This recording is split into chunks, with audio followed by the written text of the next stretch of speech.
Quel est l'état de michelinisation du monde? Ça va être la question du jour. Les Michelines et l'état de michelinisation, l'état d'avancement de michelinisation du monde. Question de Midou qui me dit « Ce n'est pas que l'Occident et une fois le dentifrice sorti du tube, on ne peut plus l'y remettre. C'est donc sans issue, ça se généralise dans le monde. » C'est vrai que les Michelines occidentales se répandent partout. Et le féminisme qui s'accompagne de la michelinisation, lui aussi essaye de gagner des parts de marché et de se répandre géographiquement.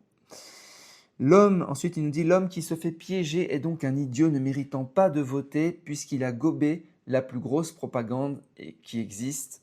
Écoute, le seul moyen de contrer une propagande, c'est simplement par le monde des idées, en exprimant ses idées, comme je le fais sur les réseaux sociaux. Malheureusement, parler du féminisme, parler de la michelinisation, ce serait un peu dangereux sur les réseaux sociaux qui sont michelinisés, eux aussi, féminisés, et les hashtags MGTOW posent problème, les hashtags incel, red pill, tout ce qui est masculinisation, manosphère, masculinisme, etc. C'est extrêmement compliqué d'en parler, d'où l'existence de ce podcast. Abonnez-vous à ce podcast puisqu'il est hébergé sur mon propre serveur. Il est donc indélogeable, il est donc invulnérable et indestructible. Bon, il est quand même sur Spotify. Je pourrais me faire virer de Spotify, mais par contre, le flux RSS de ce podcast est invulnérable. Ensuite, il nous dit, d'ailleurs, Marc Blanskay, ça pourrait être un sujet de vidéo.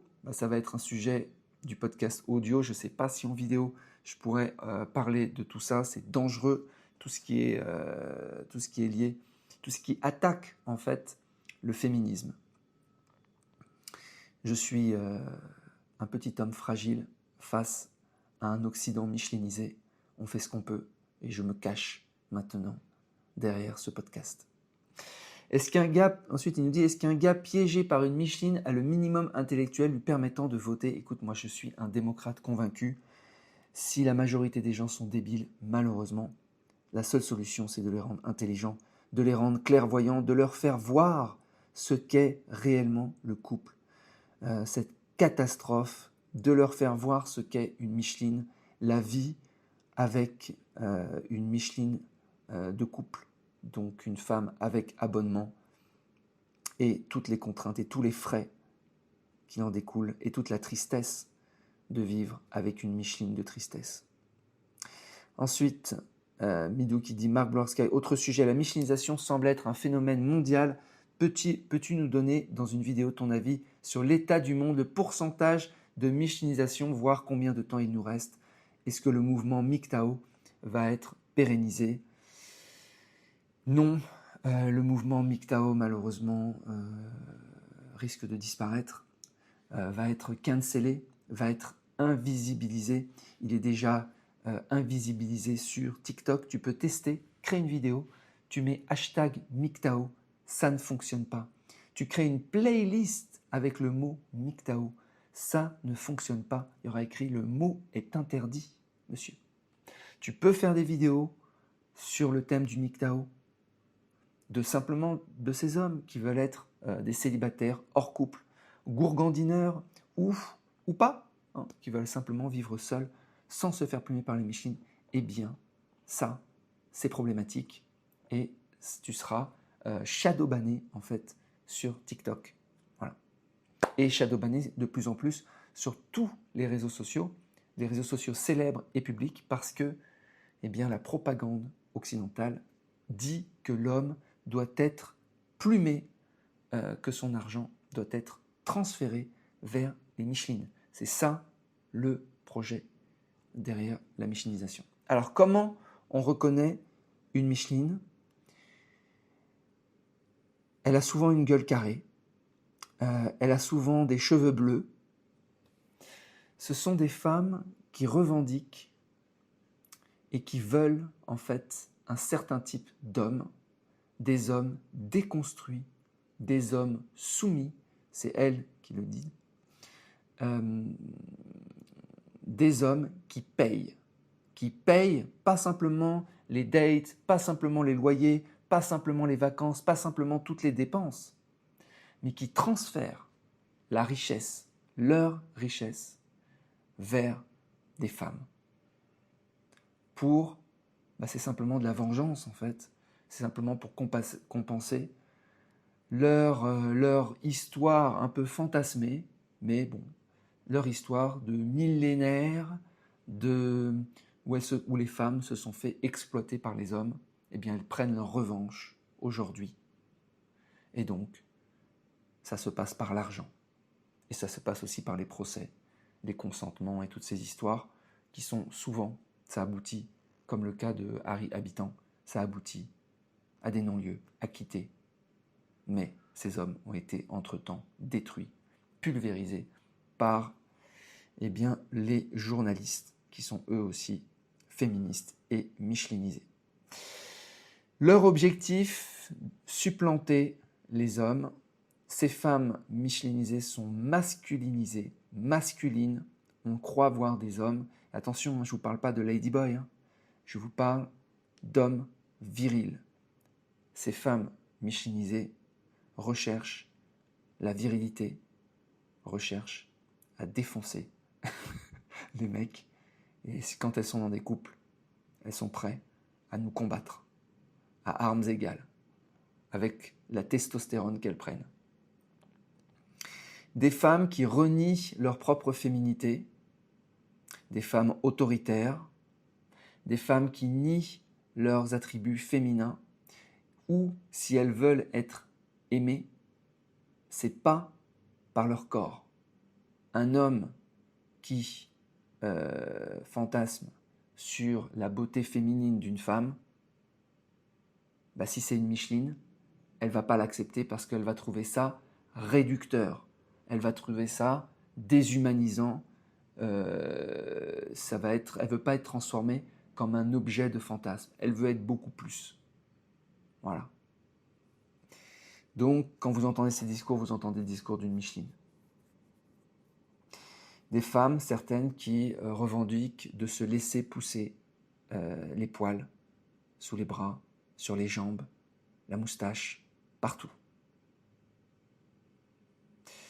Des femmes souvent obèses, qui ressemblent plus à des mammouths, des phacochères, des pachydermes ou des cachalots, qui se rendent moches, en fait, comme pour dire aux hommes, il n'y a que ça au menu. Si tu veux m'aimer, tu vas devoir aimer une chose répugnante. Et évidemment, les hommes qui sont en territoire michelinisé, c'est-à-dire l'Occident principalement, ils n'ont pas le choix. Donc ils prennent ce qu'il y a au menu, ou bien ils font leur bagage et ils se cassent. Des femmes qui veulent frustrer les hommes et des femmes qui ne peuvent plus jouir. Voilà, c'est ça la Micheline. Alors c'est un phénomène qui est né, je pense, en Occident, très présent en Occident. C'est un phénomène qui s'accompagne en fait du féminisme, c'est-à-dire que le féminisme radical a transformé les femmes et les a transformées donc en Micheline. Donc c'est un mouvement qui est connexe avec le féminisme radical. Voilà, un mouvement qui s'accompagne de l'égalitarisme homme-femme. Malheureusement, on peut être égaux entre les hommes et les femmes en presque tout, mais il y a une chose qu'elles n'ont pas, et ce serait l'aboutissement, je pense, de leur projet, c'est qu'ils leur poussent un petit oiseau comme les hommes. Et là, ce serait l'égalité totale. Alors, en Occident, l'état d'avancement de la michelinisation est très avancé. Je l'estime quasiment en fait accompli, donc 90-95%. Voilà, elles ont achevé leur transmutation. Donc il n'y a plus rien à espérer en Occident. Il n'y a même pas à se battre. Faut pas se battre contre ces idéologies. Elles sont trop présentes. Elles ont pris possession en fait de toute la société. Donc les femmes, voilà, elles ont le pouvoir, et c'est comme ça, et on ne pourra pas regagner, on ne pourra pas atteindre simplement l'égalité, c'est fini. Donc les hommes sont en Occident soumis et déconstruits, et j'ai envie de dire même le résidu des 1% de alpha, même eux, pour moi, ils sont une cible, et ils devraient aussi quitter cette terre de michinisation. Voilà, alors la question c'est est-ce qu'on a ces Michelin en Orient, en Asie du Sud-Est par exemple. J'ai pas retrouvé encore cette idéologie. Je sais pas si le féminisme va se développer en Asie du Sud-Est. J'ai le sentiment quand j'étais à Singapour que ça se développait un petit peu. Néanmoins, je trouve que la femme asiatique garde sa féminité et est en phase avec ses attributs féminins et le fait de plaire un homme basé sur des éléments physiques et corporels. C'est pas une réduction pour elle, c'est pas une négation. J'ai pas vu ce genre de choses. Donc voilà, ici il y a un autre équilibre, hein, par exemple en Thaïlande ou même à Bali, etc. À voir comment ça évolue.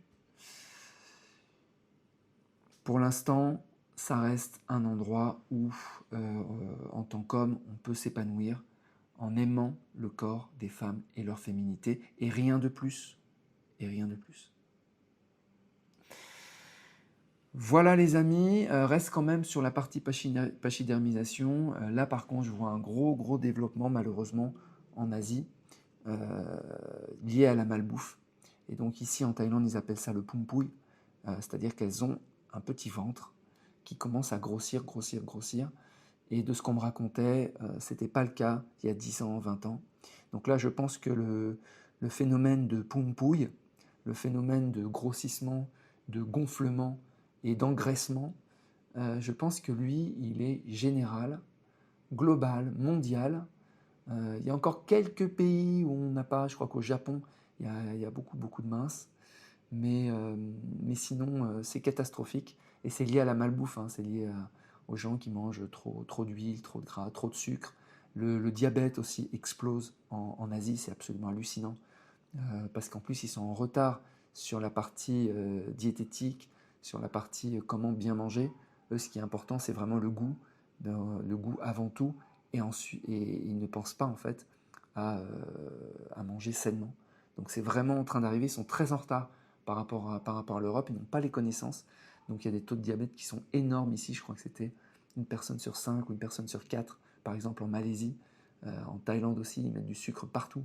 Il faut toujours demander sans sucre. En Thaïlande, Mai Nam Tan, sans sucre. Parce qu'ils ont du mal, ils mettent du sucre en fait partout, même dans des pâtes thaï, même dans des... Voilà les amis, dites-moi si vous aimez ce format, abonnez-vous au podcast. Je traiterai les sujets qui sont difficiles à traiter sur les réseaux sociaux classiques comme YouTube, Instagram, TikTok, et même parfois Telegram. Il y a des choses qu'on ne peut pas trop dire. Donc ben voilà, ce podcast, c'est liberté totale. Passez une bonne journée. Ciao.